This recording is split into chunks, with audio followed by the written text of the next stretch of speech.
Hello and welcome to Pro Trader Strategies Market Commentary for Monday, November the 4th. My name's Eric Wilkinson, and yes, you may recognize me from mainstream media as the Wolfman.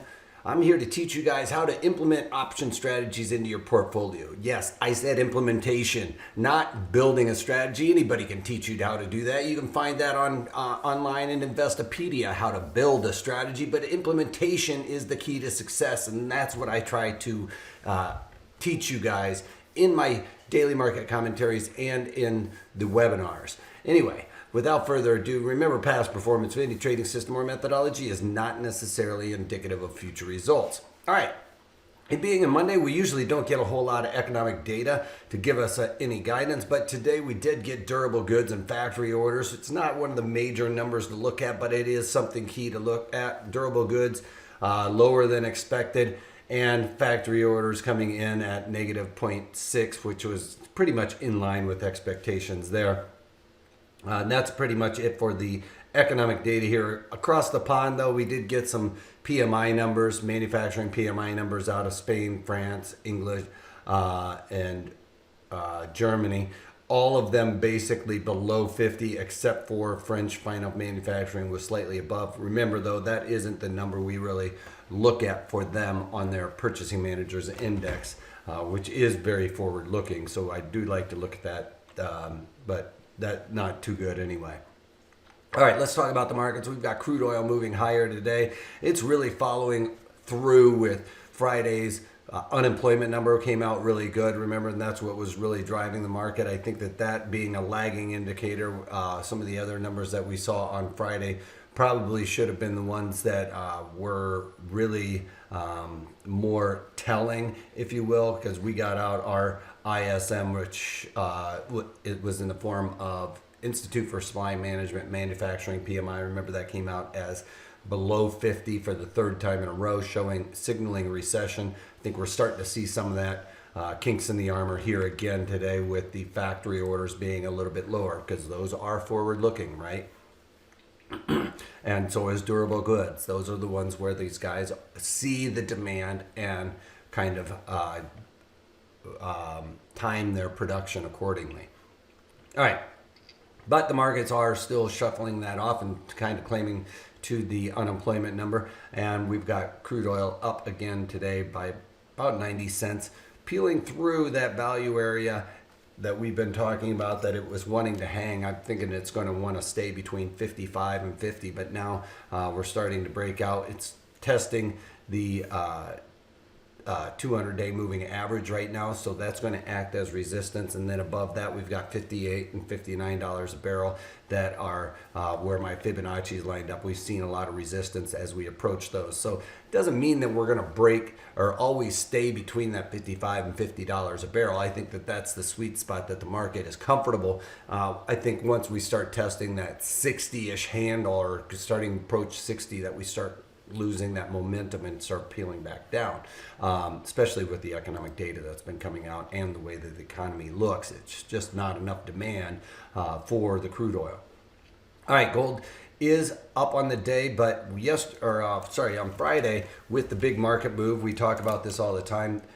Gold is a safe haven for the dollar. The dollar is a little bit weaker today, but when we see the equities make these new highs, that's when people start pulling out of the precious metal and start investing into stocks, because they don't want to miss out on the rally. It's FOMO, right? It's fear of missing out. And so we can see that we got a bit of a top right here on Friday, and not quite confirmation. We'd want to peel below that low from Friday to really show a confirmation that the market is ready to roll over. Again, I've talked about this.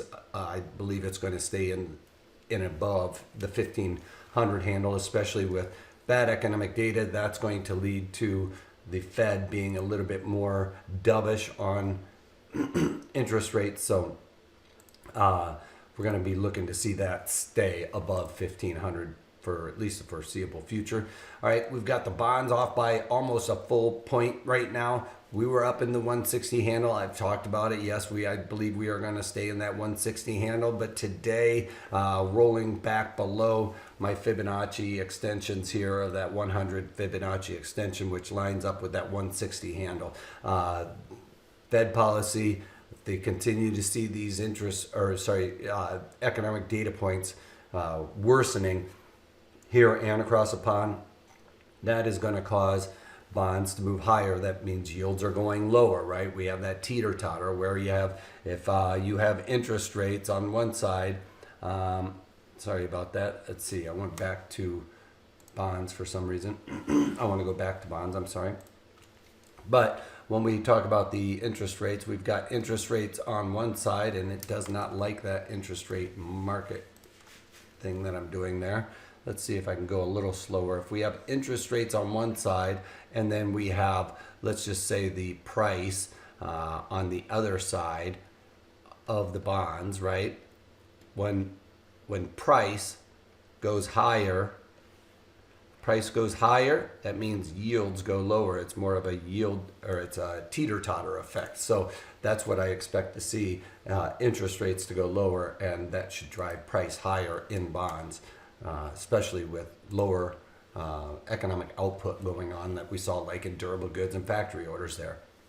All right, VIX is rising today, and this is one of those rare occasions where we see the VIX rising with the equities at all-time highs. That's probably because people are starting to go out there and buy some calls. They don't want to miss out on this opportunity, and vice versa. They want to protect some of these gains by buying puts. So that's driving volatility a little bit higher. You can see the Dow Jones up 120 points on the day. This is a new to all-time intraday high. So that is a solid print there. I've had my Fibonacci's up there for quite some time, and we came just shy of that on Friday. Today opened up above that and started rallying nicely. We are starting to see this market get a little overextended to the upside with being outside of that value area. It should lose a little momentum, and with the bad economic data, we could really start to see this being a top for the next week or so. Anyway, I think that we'll probably see this market settle down as the day goes on. We've had earnings coming out. Uber and somebody else is coming out. I think Shake Shack. I'm probably not going to trade those, but we've seen the earnings come out. They've not really been beautiful economic or beautiful earnings, but what their forward guidance has really been the catalyst for some of this euphoria in and around the markets. And I think that that's going to wane a little bit, especially when we see the real economic data coming out that is not so great for the economy. Anyway, we've got the NASDAQ up almost 50 points on the day. It was up 50 easily earlier today. Again, above my Fibonacci's there as well, and above the value area highs. So I think that we're going to see this market lose a little bit of momentum as some people make the mistake of jumping in way too late, which would be right now in my opinion. All right, we've got the E-mini S&P is up almost 15 points on the day. You can see we're off the highs, just albeit slightly. I thought we got an intraday all-time high in there, and I think that lined up pretty close to the day session open up. I'll have to take another look at that, but I thought that we peeled up there and printed that during the day session. One thing to note is that market is coming off. We have overnight inventory very long, not a ton of attempt to really flush all those guys out. We really have to settle off to the lows of the session or to basically Friday's highs, and that would create a doji that looks like we have created a topping pattern. All right, I just want to talk about a couple of things that are really noteworthy right now. Under Armour, Wall Street Journal came out and said that Under Armour's been under investigation with the SEC for about 2 years now on their accounting practices. Well, they finally decided, well, it's out in the Wall Street Journal, maybe we should come clean. That really shook investors. They probably should have mentioned this a long time ago, as a lot of companies get investigated by the SEC and on their accounting practices and things of that nature. You don't want to wait till your earnings or 2 years down the road to really drop the ball, especially when somebody else comes out and mentions it, and then now you have to come clean. That does not look good to investors. That breaks trust, and that's what Under Armour did. Another thing with McDonald's, you guys know that I have McDonald's on, and I'm long McDonald's basically at the 200 level because I sold the 200 puts on their earnings, and then I went out and I sold the 180 puts also for a hedge. Not really a hedge, but basically dollar cost averaging. I think that McDonald's is doing just fine, but then their CEO resigns today because of having a consensual relationship with an employee. It goes to show you this is a new paradigm in companies. They have these bylaws that say you are not allowed to have a relationship with an employee, especially somebody like the CEO, because they say even if it's consensual, it's somebody that is being taken advantage of because of your role in the company. That being said, he had to resign. The markets come off. They've already found another guy, and I don't remember his name right offhand, but a lot of good things coming out of McDonald's, and I'll be happy to dollar cost average this, despite the fact that it is more of a margin hog that and a long-term trade for something like McDonald's. But it's a good company. They're testing with Beyond Meat or some of those plant-based meats in Canada, so I think that all of those things being equal, that McDonald's isn't going anywhere for the long haul. And that's about it. That's all I've really done. I haven't added anything to my portfolio. I haven't done any earnings trades. I haven't looked at anything. There's not a whole lot. They're starting to get thin. I mean, yes, we are still having a lot of earnings every single day, but they're not really the ones that I like to trade. So I'm going to have to dig a little bit deeper and find something to add to my portfolio, because all I really have on is McDonald's and eBay. So that's not so much fun. So we're going to have to start adding some things throughout this week.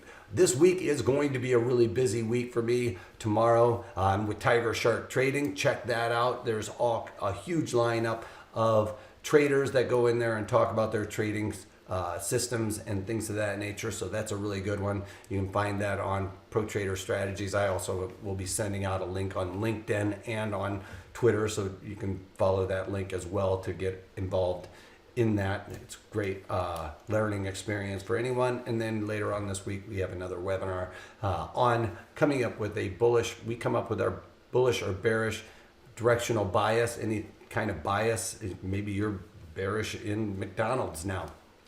We will find the right strategy to fit that